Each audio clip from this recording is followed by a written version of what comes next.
እምዘፍቅር ከዚህ የሚበልጥና የሚሻል ፍቅር ለማንም የለውም።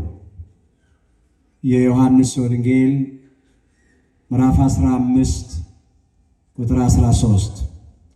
ለዛሬ አምላካችን እግዚአብሔር እንደረዳን መጠን በሚኖረን ጊዜ የምንማርበት የትምህርታችን ርዕስ ይህ ይሆናል።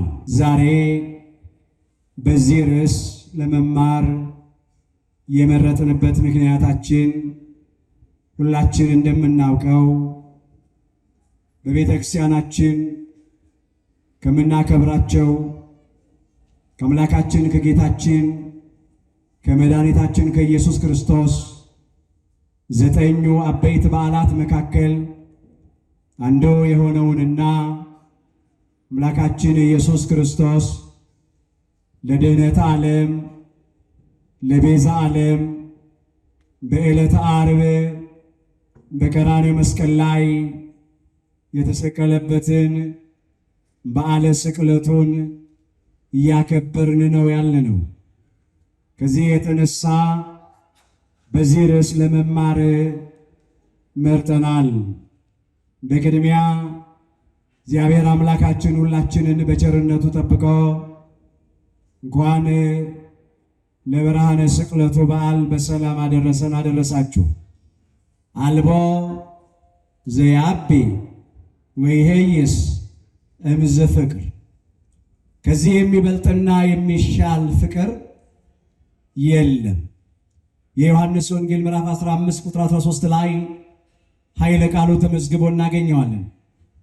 ዛሬ በዚህ ርዕስ ለመማር የመረጥንበት ምክንያታችን ከምንም በላይ አምላካችን ጌታችን መድኃኒታችን ኢየሱስ ክርስቶስ ፍቅሩን ለአዳምና ለእኛ ለልጆቹ በመስቀል ላይ ተሰቅሎ በሥጋ እስከ መሞት ደርሶ የገለጠባት ዕለት ስለሆነች ነው። እግዚአብሔር እንዴት አድርጎ ነው የወደደን? የእግዚአብሔር ፍቅር ምን አይነት ፍቅር ነው? እኛ ዛሬ የእግዚአብሔርን ፍቅር ካወቅ እንዴት አድርገን ልንኖር ይገባናል? ይህንን ነው በዚህ ርዕስ የምንመለከተው። በዚህ ስፍራ ይህንን ቃል የተናገረው አምላካችን ጌታችን መድኃኒታችን ኢየሱስ ክርስቶስ ለጊዜው ቃል ለደቀ መዛሙርቱ ተናግሮታል። ፍጻሜው እስከ ዕለተ ምጽአት ድረስ ለሚነሱ የሰው ልጆች በሙሉ የሚነገር ቃል ነው። እንዲህ እያለ ተናገራቸው። ሰውነቱን ለባልንጀራው ቤዛ አድርጎ ወይም አሳልፎ ከመስጠት የሚበልጥና የሚሻል ፍቅር ለማንም የለውም አለ። አሁን በመጀመሪያ የእግዚአብሔርን ፍቅር እናያለን እየዘረዘርን እንዴት አድርጎ እንደወደደን። አበው ነገር ከስሩ ውሃ ከጥሩ ይላሉና በመጀመሪያ እግዚአብሔር ራሱ በባህሪው ፍቅር ነው። በብዙ ስፍራ በቅዱሳት መጻሕፍት ውስጥ ይሄ ተመዝግቦ እናገኘዋለን። አንደኛ ዮሐንስ ምዕራፍ 4 ቁጥር 8 ላይ ተመዝግቧል።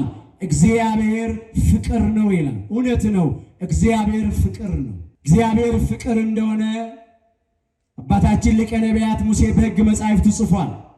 አባታችን ክቡር ዳዊት በመዝሙራቱ ዘምሯል። ነቢያት በትንቢት እግዚአብሔር ፍቅር እንደሆነ ተናግረዋል። እውነት ነው፣ እግዚአብሔር በባህሪው ፍቅር ነው። ፍቅሩ ልዩ ፍቅር ነው። ፍቅሩ ከአእምሮ በላይ የሆነ ፍቅር ነው። በቋንቋ ሊገለጥ የማይችል ፍቅር ነው።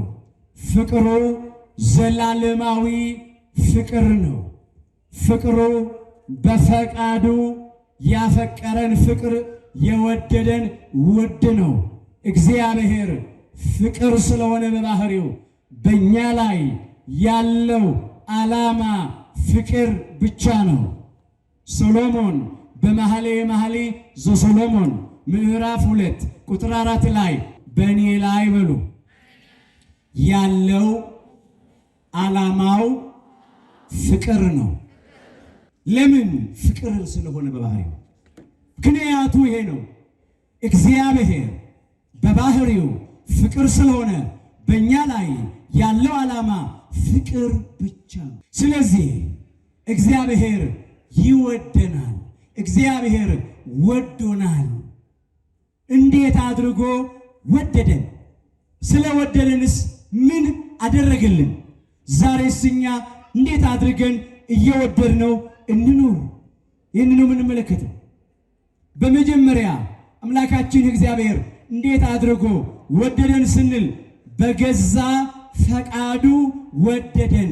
በትንቢተ ሆሴዕ ምዕራፍ 14 ቁጥር 4 ላይ በገዛ ፈቃዴ እወዳችኋለሁ አለ አምላካችን እግዚአብሔር። ማንም ሳያስገድደው እሱ ራሱ ፍቅር የፍቅር ምንጭ ስለሆነ በገዛ ፈቃዱ ወደደን፣ በገዛ ፈቃዱ ይወደናል። እግዚአብሔር አምላካችንን ፍቅር አለው ብቻ አይደለም የምንለው፣ እሱ ራሱ በባህሪው ፍቅር ነው። ፍቅር አለው ማለትና ፍቅር ነው ማለት ይለያያል። እሱ ፍቅር የፍቅር ምንጭ ነው። ስለዚህ በገዛ ፈቃዱ ወዶናል፣ ይወደናል። እባካችሁ እግዚአብሔር እኔን ይጠላኛል አይወደኝም አንበል። ለምን? በገዛ ፈቃዱ ይወደናልና። ሁለተኛ እግዚአብሔር እንዴት አድርጎ ወደደን ስንል እሱ የወደደን እኛ ሳንወደው አስቀድሞ ወደደን። እኛ እስክንወደው አልጠበቀም። አንደኛ ዮሐንስ ምዕራፍ 4 ቁጥር 19 ላይ እርሱ አስቀድሞ ወዶናልና እኛ እንወደዋለን አለ። አስቀድሞ የወደደንን አምላካችንን እኛም እየወደድነው እንድንኖር ይርዳን።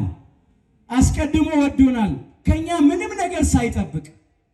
እስክንወደው አልጠበቀም፣ ሳንወደው አስቀድሞ ነው የወደደን። ይህም ምክንያቱ ምንድነው? ፍቅር የፍቅር ምንጭ ስለሆነ ነው። ሶስተኛ እግዚአብሔር እንዴት አድርጎ ወደደን ስንል እንዲያው ወደደን፣ ያለምንም ቅድመ ሁኔታ ያለምንም መስፈርት እንዲያው ወደደን። እንዲህ ተብሎ ተጽፏል። የዮሐንስ ወንጌል ምዕራፍ 3 ቁጥር 16 ላይ በእርሱ የሚያምን የዘላለም ሕይወት እንዲኖረው እንጂ እንዳይጠፋ እግዚአብሔር አንድያ ልጁን እስኪሰጥ ድረስ ዓለሙን እንዲሁ ወዷልና ይላል። እንዲሁ ወደደን። በእርሱ የሚያምን ሁሉ አለ በአምላካችን በጌታችን በመድኃኒታችን በኢየሱስ ክርስቶስ የባህሪ አምላክነት፣ የባህሪ ጌትነት፣ የባህሪ መድኃኒትነት የሚያምን ሁሉ የዘላለም ሕይወት እንዲኖረው እንጂ እንዳይጠፋ፣ ለዘላለም እንዳይሞት፣ ትሉ በማያንቀላፋ፣ እሳቱ በማይጠፋ፣ ጨለማው በማይገፋ በዘላለም ገሃነመ እሳት እንዳይጣል እግዚአብሔር አለ አንድያ ልጁን እስኪሰጥ ድረስ በባህሪ አባቱ በእግዚአብሔር አብ ፈቃድ፣ በባህሪ ሕይወቱ በእግዚአብሔር መንፈስ ቅዱስ ፈቃድ፣ በራሱም በእግዚአብሔር ወልድ ፈቃድ ለድህነት ዓለም ለቤዛ ዓለም በዕፀ መስቀል ላይ ቤዛ መስዋዕት ሆኖ ቀርቧልና ታልፎ ተሰጥቷልና ይህንን አነሳ። እግዚአብሔር አንድያ ልጁን እስኪሰጥ ድረስ ዓለሙን እንዲሁ ወዷልና አለ። ዓለም ወይም አንዳንድ ያልታደሉ ሰዎች እንዲሁ ከመሬት ተነስተው ምንም ሳናደርጋቸው ይጣሉናል። ፍቅር የሆነው አምላካችን ደግሞ እንዲያው ያለ ምንም ምክንያት ይወደናል። የሚገርም ነው ፍቅሩ። ሰው ይጠላኛል፣ ሰው አግሎኛል፣ ሰው የለኝም፣ እኔ ብቻዬን ነኝ አንበል። ለምን ወገኖች? እንዲሁ የሚወደን አምላክ አለን። ያለ ምክንያት የሚወደን አምላክ አለ። ፍቅር የሆነ አምላክ አንዳንድ ጊዜ የሚያስጠላ ምክንያት እንኳ ቢገኝብን አይጠላንም። ለምን? ፍቅር የፍቅር ምንጭ ስለሆነ እንዲያው ወደደን የምንለው ለዚህ ነው። አራተኛ አምላካችን እግዚአብሔር እንዴት ወደደን ስንል ገና ኃጢአተኞች ሳለን ወደደን። የሚወደድ ነገር እኮ አልነበረንም። አመፀኞች ነበር፣ በደለኞች ነበር፣ ሕጉን የተላለፍን ነበርን አዳምና ልጆቹ። የሚወደድ ነገር እንኳን ሳይኖረን አምላካችን ወደደን። እንደዚህ ብሎ አምጥቶታል ቅዱስ ጳውሎስ ለሮሜ ምዕመናን በጻፈው መልእክቱ በምዕራፍ 5 ቁጥር 8 ጀምሮ ገና በሉ ኃጢአተኞች ሳለን ክርስቶስ ስለኛ ሞቷልና እግዚአብሔር ለኛ ያለውን የራሱን ፍቅር ያስረዳናል። ገና ኃጢአተኞች ሳለን ወደደን። እንኳን ኃጢአተኛን ሰው ጻድቅንም ሰው ደግንም ቅንንም ሰው የሚወድ የሚገኘው በጭንቅ ነው። ስለ ጻድቅ ሰው የሚሞት እንኳን በጭንቅ ይገኝ ይሆናል። ስለ ኃጢአተኛ ማን ይሞታል? ኃጢአተኛን ማን ይወደዋል? ኃጢአተኞችን የሚወድ አምላክ ፍቅር የሆነ አምላክ አምላካችን እግዚአብሔር ነው። በኃጢአት በምንወድቅበት በበደል በምንረክስበት ጊዜ ሰዎች ይጸየፉናል፣ ሰዎች ይጠሉናል፣ ሰዎች አይወዱንም። ይህም ብቻ አይደለም፣ አንዳንድ ጊዜ እኛም ራሳችንን እንጠላዋለን። ኃጢአቱን ስንሰራው እየጣፈጠን እንሰራዋለን። ሰርተን ስንጨርሰው ግን ራሳችን እንጸየፈዋለን። መጽሐፍ እንደዚህ ይላል፣ በርኩሰታቸውም ሁሉ ስላደረጉት ክፋት ራሳቸውን ይጸየፋሉ ይላል ትንቢተ ሕዝቅኤል ምዕራፍ 6 ቁጥር 9 ላይ ተመዝግቧል። እውነት ነው። ከማንኛውም ኃጢአትና በደል በኋላ ራሳችንን እንጸየፈዋለን፣ ራሳችንን እንጠላዋለን። መፈጠራችንን ነው የምንጠላው። ማንም ሳያሳድደን ነው የምንሸሸው። ኃጢአት ለጊዜው ሲሰራ ነው የሚጣፍጠው፣ ከዚያ በኋላ ግን ይመራል። ኃጢአት መራራ ነው። ራሳችን እንጸየፈዋለን። በቃ ከህይወት ይልቅ ሞት ይሻለናል የምንልበት ጊዜ አለ። ከክፋታችን ከርኩሰታችን የተነሳ ፍቅር የሆነው አምላካችን ግን አልተጸየፈንም፣ አይጸየፈንም። ነፍሴ በሉ አትጸየፋችሁም።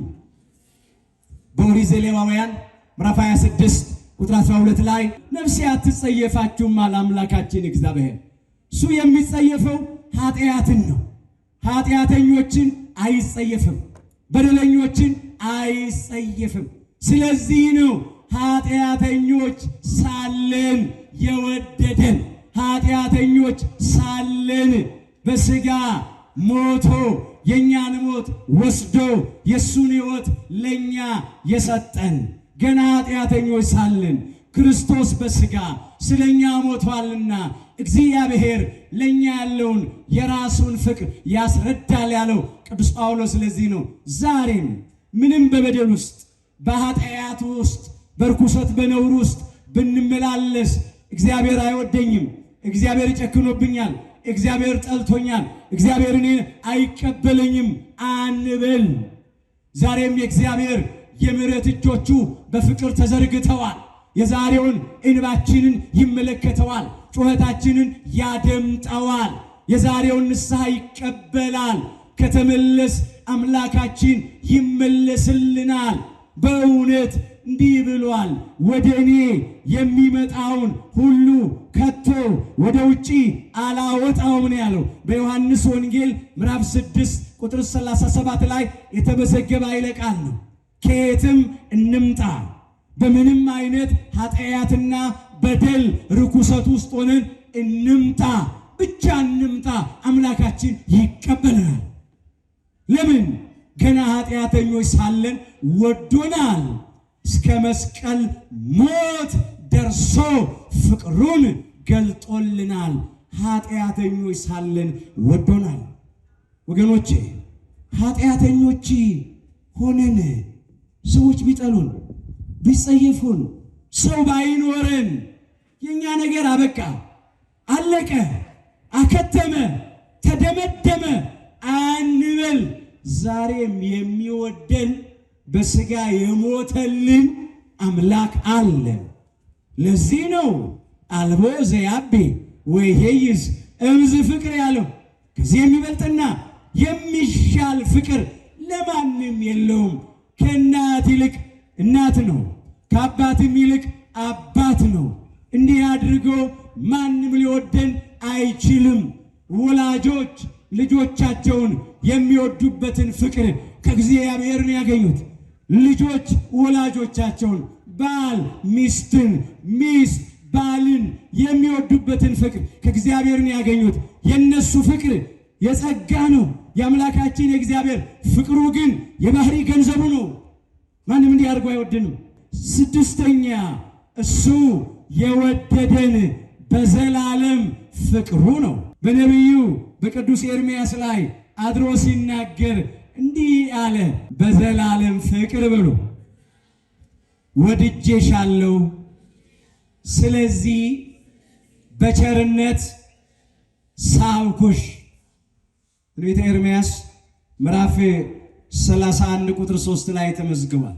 በዘላለም ፍቅር ወድጄሻለሁ ነው ያለው። ፍቅሩ ወረት የሌለበት ፍቅር ነው። የማይቀዘቅዝ ፍቅር ነው። በጥላቻ የማይለወጥ ፍቅር ነው። ለምን? እግዚአብሔር ራሱ አይለወጥማ። ሰዎችንን ወረተኞች የምንለወጥ በአንድ ራስ ሁለት ምላስ የሆንን ጧት የተናገርነውን ከሰዓት በኋላ የማንደግም እኛ የሰው ልጆች ነን። አምላካችን እግዚአብሔር ግን አይለወጥም። በትንቢተ ሚልክያስ ምዕራፍ 3 ቁጥር 6 ላይ እኔ እግዚአብሔር አልለወጥም ነው ያለው። የተወሰነ ጊዜ ወዶን ከዚያ በኋላ ፍቅሩ የሚቀዘቅዝ አይደለም። ለጥቂት ጊዜ ወዶን ከዚያ በኋላ ፍቅሩ በጥላቻ የሚለወጥ አይደለም። የወደደንና የሚወደን በዘላለም ፍቅሩ ነው። ፍቅሩ ዘላለማዊ ነው። በዘላለም ፍቅሩ ለጊዜው እስራኤል ዘሥጋን ወደዳቸው፣ እወዳችኋለሁ አላቸው። ፍጻሜው አዳምና እኛ ልጆቹን በዘላለም ፍቅሩ ወደደን። ለጊዜው እስራኤልን በቸርነቱ ስቦ ከባቢሎን ወደ ኢየሩሳሌም አመጣቸው። ከባርነት ቤት ነፃ አወጣቸው። ከእስራታቸው ፈታቸው። ቀንበራቸውን ሰበረ። ወጥመዳቸውን በጣጠሰ። ሐዘናቸውን ለደስታ፣ ልቅሷቸውን ለሳቅ ቀየረ። በዘላለም ፍቅሩ የወደደን አምላካችን ጌታችን መድኃኒታችን ኢየሱስ ክርስቶስ እኛን በቸርነቱ ሳበን። ከሲኦል ከባርነት ቤት ነፃ አወጣን። ከሞት ወደ ሕይወት፣ ከጨለማ ወደሚደነቅ ብርሃን አሻገረን። ከዲያብሎስና ከሰራዊቶች አዳነን። ወዶኛልና በሉ አዳነኝ። ሌላ ነገር የለም። ስለወደደን ነው ያዳነን። አባታችን ክቡር ዳዊት ይህን ደግሞ ዘመረ። የዳዊት መዝሙር 17 ቁጥር 19 ላይ ወደ ሰፊ ስፍራ አወጣኝ አለ፣ ወዶኛልና አዳነኝ አለ። ለጊዜው የራሱ ነገር አለበት። ምን ማለቱ ነው? ወደ ሰፊ ስፍራ አወጣኝ አለ። በሳኦል ምክንያት ሳኦል ዳዊትን ከዋለበት አላሳደር ካደረበት አላስውል ብለው ያሳድደው ነበርና ወደ ሰፊ ስፍራ አወጣኝ። ወዶኛልና ከሳኦልና ከሰራዊቱ እጅ ከጠላቶቼ እጅ አዳነኝ አለ። ስለሱ ብቻ ግን አይደለም የዘመረው። የአባታችን የአዳምና የኛ የልጆቹ ነገር አለበት። እንዲህ ማለት ነው፣ ወደ ሰፊ ስፍራ አወጣኝ አለ። ወደ ሰፊ ስፍራ አወጣን። እኛንም ከሲኦል ከባርነት ቤት እኮ ነፃ አወጣን። ይህንን ወደ ሰፊ ስፍራ አወጣኝ ማለት ወዶናልና አዳንን፣ ከጠላቶቻችን ከዲያብሎስና ከሰራዊቶች አዳንን። በዘላለም ፍቅሩ የወደደን አምላካችን በቸርነቱ ሳበንና ተቤዠን። ይሄንን ማለት ነው። በዘላለም ፍቅሩ ወደደን፣ ይወደናል። እግዚአብሔር እንዴት አድርጎ ወደደን ስንል ፍቅር ከሚገለጥበት መገለጫዎች መካከል አንዱ ስጦታ ነው። ፍቅር በስጦታ ይገለጣል። ሰው ሰውን ሲወድ ፍቅሩን ለመግለጥ አጋፔ የፍቅር ማዕድ አብሮ ይበላል፣ ይጠጣል። መብል ያፈቅራልና እንጀራ ቆርሶ ያጎርሳል፣ ልብስ ቀዶ ያለብሳል፣ ሀብት ንብረት ያካፍላል፣ ርስት ያወርሳል። የኛ አምላክ ፍቅሩን የገለጠልን ወገኖቼ ራሱን አሳልፎ እስከ መስጠት ደርሶ ነው። እርሱ በሉ ነፍሱን ስለ እኛ አሳልፎ ሰጥቷልና በዚህ ፍቅርን አውቀናል። አንደኛ ዮሐንስ ምዕራፍ 3 ቁጥር 16 ላይ የተመዘገበ ይልቃል። ሰው ሲወድ ብር ይሰጣል፣ ወርቅ ይሰጣል፣ ካርድ ይሰጣል፣ የሚጠወልግ የሚደርቅና የሚረግፍ አበባ ይሰጣል። የኛ አምላክ ግን የሰጠን ራሱን ነው። ቅዱስ ሥጋውን ቆርሶ ሰጠን፣ ክቡር ደሙን አፍስሶ ሰጠን። የሚበላ የሕይወት ምግብ ሆነልን፣ የሚጠጣ የሕይወት መጠጥ ሆነልን። ነፍሱን ለመስቀል ሞት አሳልፎ ሰጠልን። ውድ ስጦታ፣ የመጨረሻ ስጦታ፣ መተኪያና መለኪያ የሌለው ስጦታ ራሱን ሰጠን። ቅዱስ ጳውሎስ እንዳለ ምን እንከፍለዋለን? ስለማይነገረው ስጦታው ክብርና ምስጋና ይግባው አምላካችን ጌታችን መድኃኒታችን ኢየሱስ ክርስቶስ።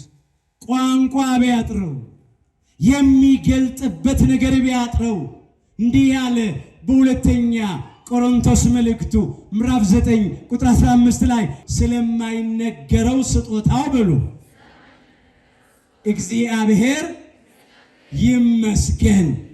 የሚሻግት እንጀራ ነው፣ ብል የሚበላው ጨርቅ ነው፣ ምድራዊ መጠለያ ነው፣ ትዳር ነው፣ ፍሬ ዘር ልጅ ነው፣ ጤንነት ነው፣ ሰላም ነው፣ ደስታና እርካታ ነው። ምን ያሳጣናል? ራሱን የሰጠን አምላክ እኮ ነው። አንጠርጥረው ወገኖቼ። እንዲህ ያለ ቅዱስ ጳውሎስ በሌላ ስፍራ ሲመዘግብ ለሮሜ ምዕመናን በጻፈው መልእክቱ ምዕራፍ 8 ቁጥር 32 ላይ ለገዛ ልጁ ያልራራለት አለ እግዚአብሔር አብ ለልጁ ለእግዚአብሔር ወልድ ማለት ነው። በአባቱ ፈቃድ፣ በራሱ ፈቃድ፣ በመንፈስ ቅዱስም ፈቃድ ታልፎ ስለተሰጠ ለገዛ ልጁ ያልራራለት፣ ነገር ግን ስለ ሁላችን አሳልፎ የሰጠው አለ ከእርሱ ጋር ደግሞ ሁሉን ነገር እንዲያው እንዴት አይሰጠንም አለ። ራሱን የሰጠ አምላክ ምንድን ነው የሚከለክለን? ሌላው ነገር እኮ በጣም ቀላል እኮ ነው። ይህ ምድራዊውን፣ ኃላፊውን፣ ጠፊውን፣ ፈራሽ በስባሽ የሆነውን ቁሳቁስ እንዴት እሱን ይነሳናል? ራሱን ሰጠና እኮ የሚበላ የህይወት ምግብ ሆነ እኮ፣ የሚጠጣ የህይወት መጠጥ ሆነ እኮ። በሴት ምክንያት ከእግዚአብሔር ተለየን፣ ገነትን የምታክል ቦታ አጣን። በሞተ ሥጋ ላይ ሞተ ነፍስ፣ በርደተ መቃብር ላይ ርደተ ሲኦል ተፈረደብን። በሥጋ ሞት ወደ መቃብር መውረድ፣ በነፍስ ሞት ወደ ሲኦል መውረድ ተፈርዶብን ነበር። የሞት ሞት ማለት ነው። በሴት ምክንያት የሞት ነውን፣ ከእግዚአብሔር የተለየነውን እነሆ በሴት ምክንያት በዳግማዊት ሔዋን በቅድስተ ቅዱሳን በድንግል ማርያም በወላዲት አምላክ ምክንያት እንድንድን አስቀድሞ አዘጋጀልን።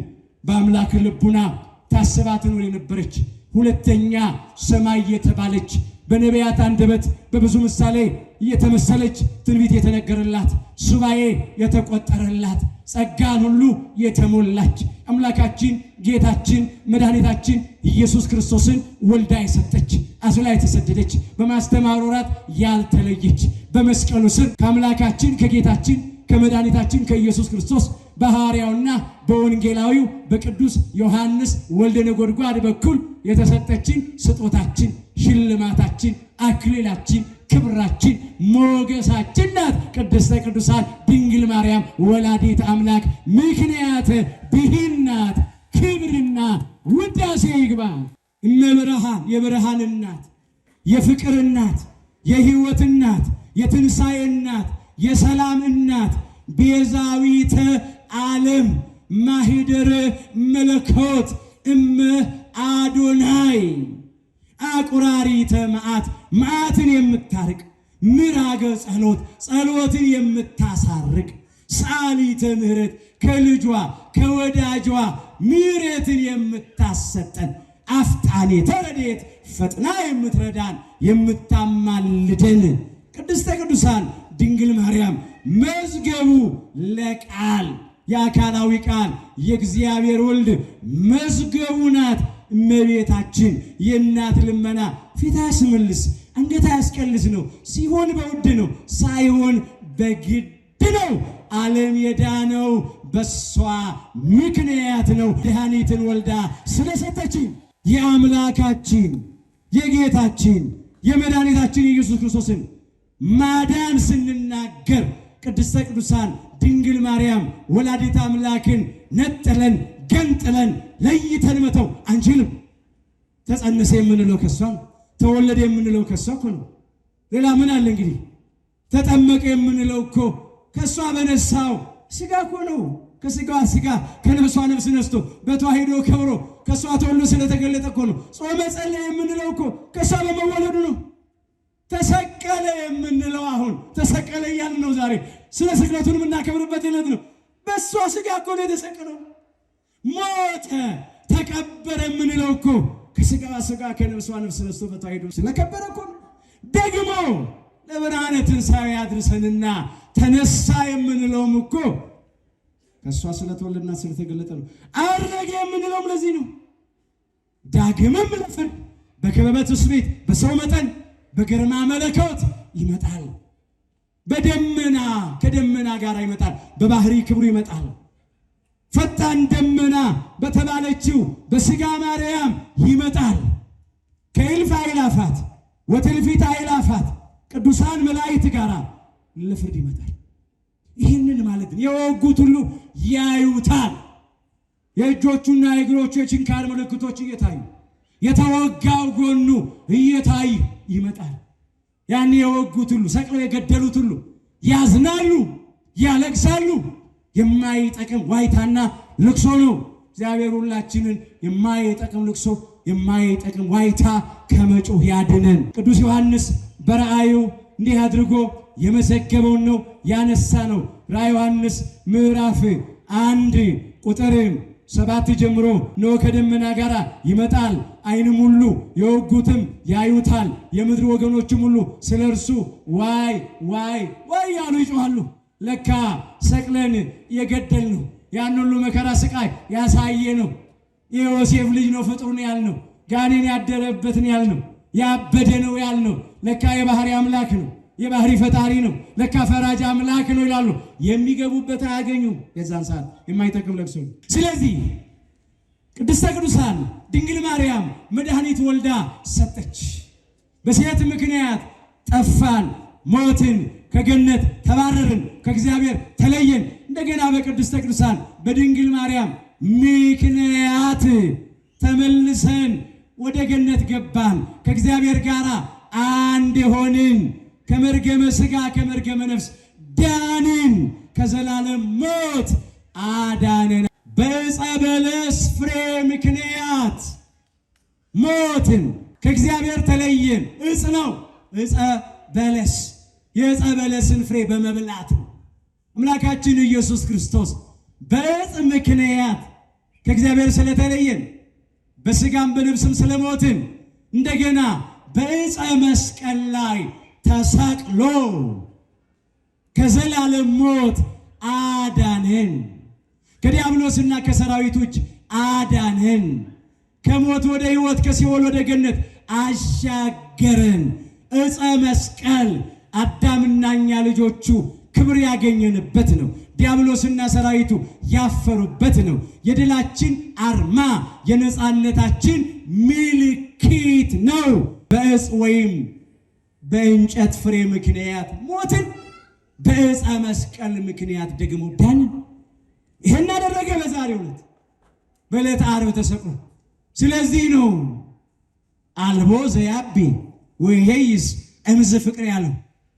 ከዚህ የሚበልጥና የሚሻል ፍቅር ለማንም የለውም። ፍቅሩን በምን ገለጠ? ራሱን አሳልፎ በመስጠት። የመጨረሻ ስጦታ ነው፣ ውድ ስጦታ ነው። ያውም እኮ ወገኖቼ ለኃጢአተኞች የተሰጠ ስጦታ እኮ ነው። ያውም ለጠላቶቹ የተሰጠ ስጦታ ነው። ለጠላቶቹ ለእኛ እኮ ነው የሰጠው። ሰቅለው ለገደሉት እኮ ነው የሕይወት ምግብ የሆነው የሕይወት መጠጥ የሆነው። ምን አለ ቅዱስ ጳውሎስ? ገና ጠላቶቹ ሳለን በልጁ ሞት ከእግዚአብሔር ጋር ታረቅን ይላል ሮሜ 5:10 ላይ። ገና ጠላቶቹ ሳለን። ማንም ለጠላቱ የሚሞት ሰው አይገኝም። ምቹ ጊዜ ፈልጎ ጠላቱን አግኝቶ ይበቀለዋል እንጂ ጠላቶቹ ሳለን አምላካችን በፍቅር ፍቅር የሆነ አምላክ ሞተልን እንጂ አልገደለንም፣ አልተበቀለንም። ይልቅስ ውድ ዋጋ ከፍሎ አዳነን። ምን አለ ታላቁ የቤተ ክርስቲያን ሊቅ ቅዱስ ዮሐንስ አፈወርቅ? በቅዳሴው በቁጣ ጎተቱት አለ፣ በፍቅር ተከተላቸው አለ። እነሱ እርጥብ መስቀል አሸክመው ይጎትቱታል፣ ያንገላቱታል። እየወደቀ እየተነሳ በፍቅር ይከተላቸዋል። ለነሱም ለኛም ቤዛ መስዋዕት ሊሆንልን ማለት ነው። እንዲህ አድርጎ የሚወደን ማንም የለምና እባካችሁ አሁን በፋሲካው በትንሣኤው የሕይወት ምግብ የአምላካችን የኢየሱስ ክርስቶስን ቅዱስ ሥጋውን እየበላን የሕይወት መጠጥ የአምላካችን የኢየሱስ ክርስቶስን ክቡር ደሙን እየጠጣን ፋሲካውን እናክብረው። በፋሲካነ ተሰቅለ ክርስቶስ ይላል አንደኛ ቆሮንቶስ ምዕራፍ 5:7 ላይ። በፋሲካችን ክርስቶስ ተሰቀለልን። የብሉይ ኪዳኑን ፋሲካ እስራኤላውያን በሚያከብሩበት ጊዜ በአራተኛው ፋሲካ የሐዲስ ኪዳኑ ፋሲካ የዋሁ በግ ትሑቱ በግ የቀራንዮ በግ የእግዚአብሔር በግ አምላካችን ኢየሱስ ክርስቶስ በፍቅር ፍቅር ነውና በዕፀ መስቀል ላይ ተሰዋልን፣ ተሰቀለልን። መጥምቀ መለኮት ቅዱስ ዮሐንስ እንደዚህ አድርጎ ይህንን አምጥቶታል። ነዋ በግዑ ለእግዚአብሔር ዘያትት ወያስየስል ኃጢአት ዓለም አለ። እነሆ የዓለምን ኃጢአት የሚያስወግድና የሚያስተሰርየው የእግዚአብሔር በግ እነሆ አለ። የዮሐንስ ወንጌል ምዕራፍ 1:29 ላይ አምላካችን ኢየሱስ ክርስቶስን ወደ እርሱ ሲመጣ አይቶ መጥምቀ መለኮት ቅዱስ ዮሐንስ የመሰከረው ምስክርነት ነው። የዓለምን ኃጢአት የሚያስወግደውና የሚያስተሰርየው የእግዚአብሔር በግ እነሆ አለው። በግ አለው፣ በበግ መሰለው። ስለምን? ስለ የዋህነቱ በግ አለው። በግ የዋህ ነው። በሸላቾቹ ፊት ምንም ሳይናገር ይቆማል። ፀጉሩን እየሸለቱ እነሱ ሱፍ ብርድ ልብስ እያዘጋጁ ይለብሳሉ፣ ይሞቃቸዋል። እሱ ግን ይበርደዋል። አምላካችን ኢየሱስ ክርስቶስም የዋህ በግ ስለሆነ ልብሱን ተገፈፈ፣ ተከፋፈሉ። ቀሚሱን አውልቀው ዕጣ ተጣጣሉ፣ እርቃኑን አዋሉት። የዋህነቱን ሲያይ በግ አለው። ሌላው በግ አራጆቹን ተከትሎ ይሄዳል። የሚያርዱትን ተከትሎ እነሱ እኮ ሊያርዱት ሊያወራርዱት ቢላ ይስላሉ፣ እሱ ግን ይከተላል። አምላካችን ኢየሱስ ክርስቶስም ሰቅለው የሚገድሉትን መሰቀያ መስቀሉን ተሸክሞ ተከትሏቸው በየዋህነት ወደ ቀራንዮ ኮረብታ ወጣ። ቀንድ እያለው መዋጋት ሲችል አልተዋጋም። በግ በቀንዱ የሚያርዱትን አይዋጋም፣ የሚሸልቱትን አይዋጋም። ቀንድ የተባለ የአምላካችን የኢየሱስ ክርስቶስ ኃይሉ ነው፣ የባህሪ አምላክነቱ ነው፣ ጌትነቱ ነው። ላጥፋቸው ቢል በአይን ጥቅሻ ከፈጠነ ፍጥነትና ቅጽበት ሊያጠፋቸው ይቻለው ነበረ። ነገር ግን አላጠፋቸውም። በዚህ ፋንታ ሊሰቀልላቸው ሊሰቀልልን በየዋህነት መስቀል ተሸክሞ ተከትሏቸው ሄደ። የዋህነቱን ሲያይ በግ አለው። ሌላው በግ ያለው በብሉይ ኪዳን እነሆ መስዋዕት ሆነው ይቀርቡ ከነበሩት እንስሳት መካከል አንዱ የበግ ጠቦት ስለነበረ የአዲስ ኪዳኑ መስዋዕት የቀራንዮ በግ ለዓለም ኃጢአት ማስተስሪያ ይሆን ዘንድ ይሰዋ ዘንድ የነበረው እሱ ነውና ኢየሱስ ክርስቶስ ደግሞ አለ ቅዱስ ጳውሎስ በገዛ ደሙ ሕዝቡን እንዲቀድስ ከበር ውጪ በቀራንዮ መከራን ተቀበለ ይላል።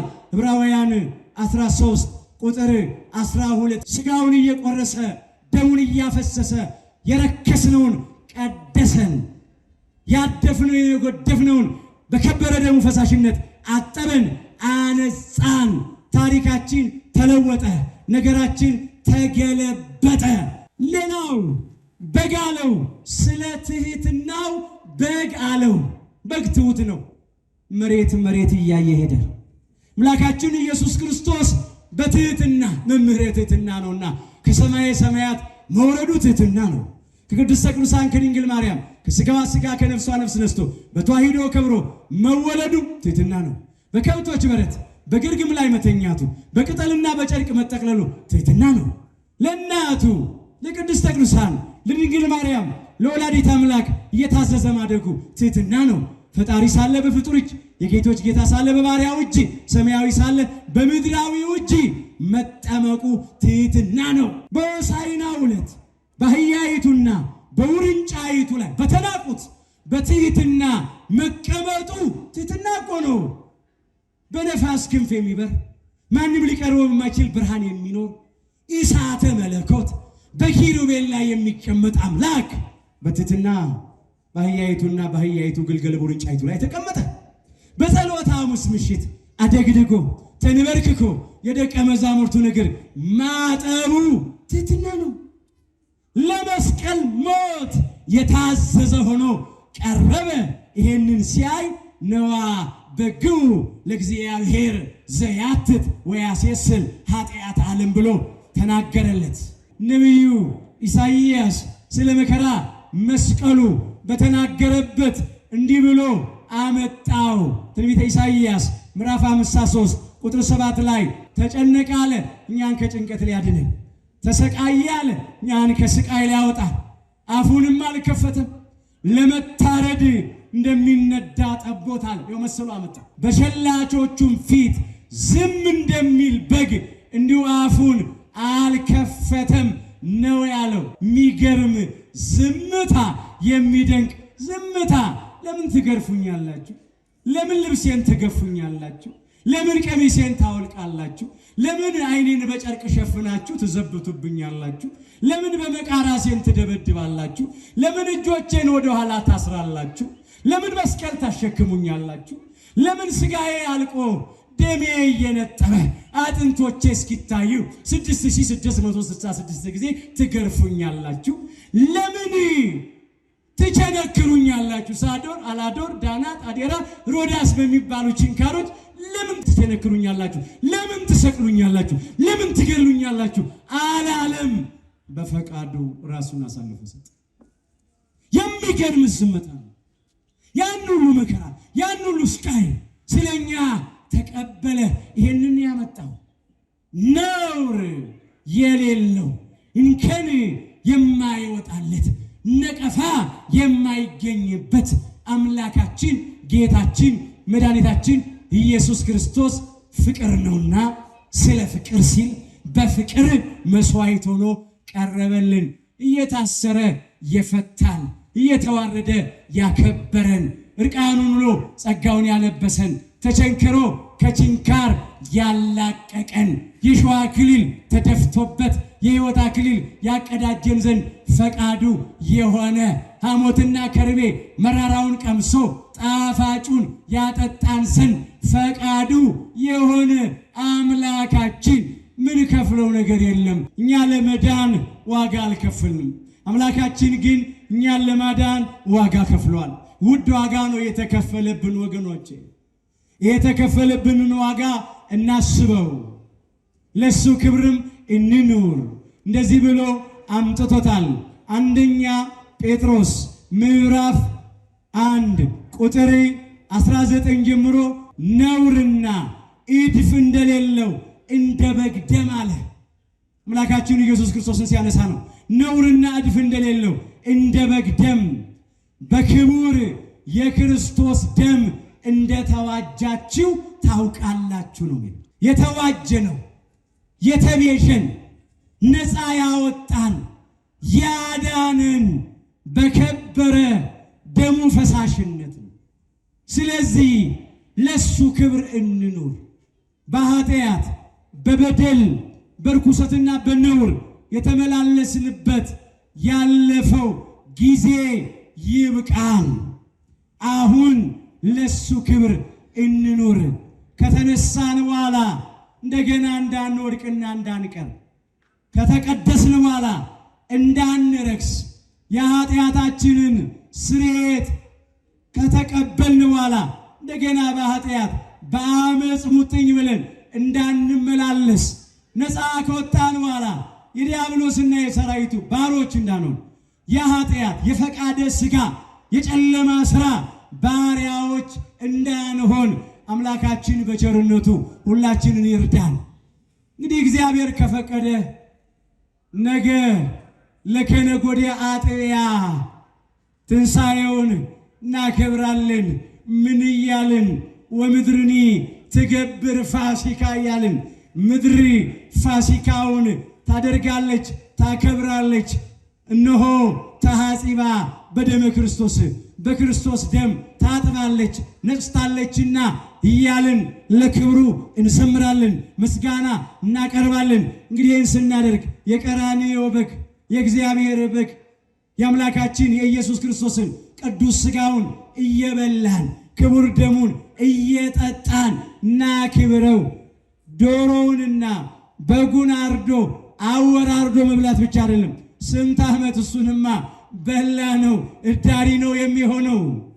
የሕይወት ምግብ ቅዱስ ሥጋውን መብላት፣ የሕይወት መጠጥ ክቡር ደሙን መጠጣት፣ ሃይማኖትንም ብናጸና ምግባርንም ብናቀና ንስሐ ገብተን የንስሐ ፍሬ አፍርተን የአምላክን ቅዱስ ሥጋና ክቡር ደም ካልተቀበልን በራሳችን ሕይወት የለንም። የሺህ ፍልጥ ማሰሪያው ልጥ ነው የሚሉት አበው። ስለዚህ ትንሣኤውን በሐዲስ ኪዳኑ መስዋዕት በክርስቶስ ሥጋና ደም እንድናከብረው ሁላችንን አምላካችን በቸርነቱ ይርዳን። አልቦ ዘያቤ ወይሄይስ እምዝ ፍቅር፣ ከዚህ የሚበልጥና የሚሻል ፍቅር ለማንም የለውም። እንዲህ ያለውን ፍቅር የሆነውን አምላካችንን በፍጹም ልብ፣ በፍጹም ነፍስ፣ በፍጹም ኃይል፣ በፍጹም ሐሳብ እየወደድነው እንድንኖር በቸርነቱ አምላካችን ሁላችንን ይርዳን። ለጸሎት ስንቆም እንዲህ እንበለው፣ ፍቅር ልቤን ያሸነፈውን በለው፣ ፍቅር ልቤን ይግዛውን በለው። የእግዚአብሔር ፍቅር ያሸነፈውን ልብ ማንም አያሸንፈውም። የእግዚአብሔር ፍቅር የሚገዛውን ልብ ማንም አይገዛውም። ፍቅረ ነዋይ አይገዛውም። ፍቅረ አንስ አይገዛውም። ፍቅረ ሲመት አይገዛውም። የምድራዊ ክብር ነገር፣ የምድራዊ ጥቅም ነገር አይገዛውም። የሥጋ ሥራ፣ የኃጢአት ሥራ፣ የጨለማ ሥራ አይገዛውም። ብቻ ልባችንን እግዚአብሔር በፍቅር እንዲገዛልን እንለምነው። ያን ጊዜ እግዚአብሔርን ከወደድነው ደግሞ ባልንጀሮቻችንን እንደራሳችን እንወዳለን። እሱ ስለኛ ነፍሱን አሳልፎ ሰጥቷልና በዚህ ፍቅር አውቀናል ያልነው ቅድም። እኛም ደግሞ ስለ ወንድሞቻችን ስለ ባልንጀሮቻችን ነፍሳችንን አሳልፈን እንድንሰጥ ይገባናል ያልነው። ዛሬ ዕለተ ዓርብ አምላካችን ራሱን አሳልፎ የሰጠበት በዓል ነው። ይህንን ነው የምናስበው። ይህንን እያሰብን ነው የዋልነው ያከበርነው።